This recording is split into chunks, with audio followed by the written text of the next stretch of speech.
Israel और मिस्र के दरमियान 41 किलोमीटर तवील ये इलाका गजा स्ट्रिप या गजा की पट्टी कहलाता है। गजा की पट्टी के मगरिब में बहिरा रोम, शुमाल और मशरक में इसराइल और जुनूब में मिस्र है। गजा की कुल आबादी लगभग 23 लाख है। अक़वाम मुत्तहिदा के मुताबिक इस आबादी में तकरीबन 17 लाख से जायद वो पनाह गुज़ीन हैं जो दीगर फ़लस्तीनी इलाकों से आकर यहाँ आबाद हुए। गजा में पनाह गुज़ीनों की आमद 1948 में इसराइल के क़याम के बाद होने वाली पहली अरब इसराइल जंग के नतीजे में शुरू हुई थी। इस जंग में इसराइल ने यरूशलेम समेत कई फ़लस्तीनी इलाकों का कंट्रोल हासिल कर लिया था। 1948 की जंग के बाद अरबों के हाथ से बहुत से इलाके जाने के बाद गजा का कंट्रोल मिस्र के पास चला गया। 1967 में होने वाली अरब इसराइल जंग में इसराइल ने गजा से मिस्र को बेदखल कर दिया और साथ ही मगरबी किनारे और मशरक़ी यरूशलेम के इलाके भी हासिल कर लिए। फ़लस्तीनी इन तीनों इलाकों को अपनी मुजव्वज़ा रियासत का हिस्सा करार देते हैं। गजा में इसराइल का कंट्रोल कायम होने के 20 बरस बाद 1987 में यहाँ फ़लस्तीनियों ने मज़ाहमत का आगाज़ किया, जिसे वो पहला इंतिफादा कहते हैं। इसी दौर में गजा में अस्करी तंजीम हमास कायम हुई, जिसे अरब दुनिया में सरगर्म इस्लामिस्ट तंजीम इख्वानुल मुस्लिमून की फ़लस्तीनी शाख करार दिया जाता है। इससे कबल फ़लस्तीनी रियासत के क़याम की जद्दोजहद की मरकज़ी क़यादत फ़लस्तीनी लिबरेशन ऑर्गेनाइजेशन यानी PLO के पास थी, जिसके सरबराह यासिर अराफात थे।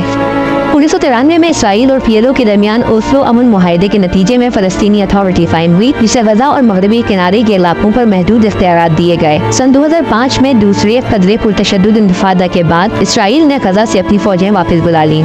इसराइली इनकलाब के बाद 2006 में फ़लस्तीनी अथॉरिटी के इंतखाबात हुए, जिसमें हमास गजा में भारी अक्सरियत से कामयाब हुई। उसके बाद इक़्तिदार के लिए फ़लस्तीनी सदर महमूद अब्बास और PLO में शामिल उनकी फतह पार्टी की हमास के साथ कशीदगी का आगाज़ हुआ। दोनों ग्रुपों के दरमियान 2007 में तसादुम हुआ, जिसके बाद गजा मुकम्मल तौर पर हमास के कंट्रोल में आ गया। हमास की इंतखाबी कामयाबी के बाद इसराइल और मिस्र ने गजा पर मुख्तलिफ पाबंदियाँ आयद कर दी और ज़मीनी और फ़िज़ाई सरहदें बंद करने जैसे सख्त इक़दाम किए। इसराइल का कहना है कि इन पाबंदियों और बंदिशों का मकसद हमास को हथियार दरामद करने से रोकना है। ताहम इंसानी हुकूक की तंजीमें इसे गजा की आबादी के लिए इज्तिमाई सज़ा करार देती हैं। इसराइल और हमास के दरमियान 16 बरस से जारी कशीदगी की वजह से गजा की मईशत बुरी तरह तबाह हो चुकी है, जहाँ बेरोजगारी की शरह 50% से जायद है और पानी और बिजली जैसी बुनियादी सहूलतों के लिए भी गजा की आबादी को इसराइल पर इन्हिसार करना पड़ता है।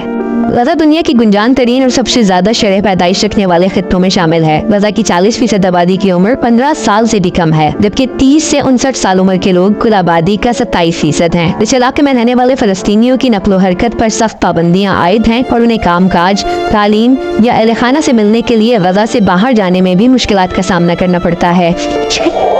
गजा से हमास के रॉकेट हमलों और इसराइल की जवाबी कार्रवाइयों के नतीजे में 2008, 2012 और 2014 में भी जंगें हो चुकी हैं, लेकिन इन 3 जंगों और 16 बरस से जारी इसराइली नाकाबंदी के बावजूद हमास ताहाल गजा में मजबूत है।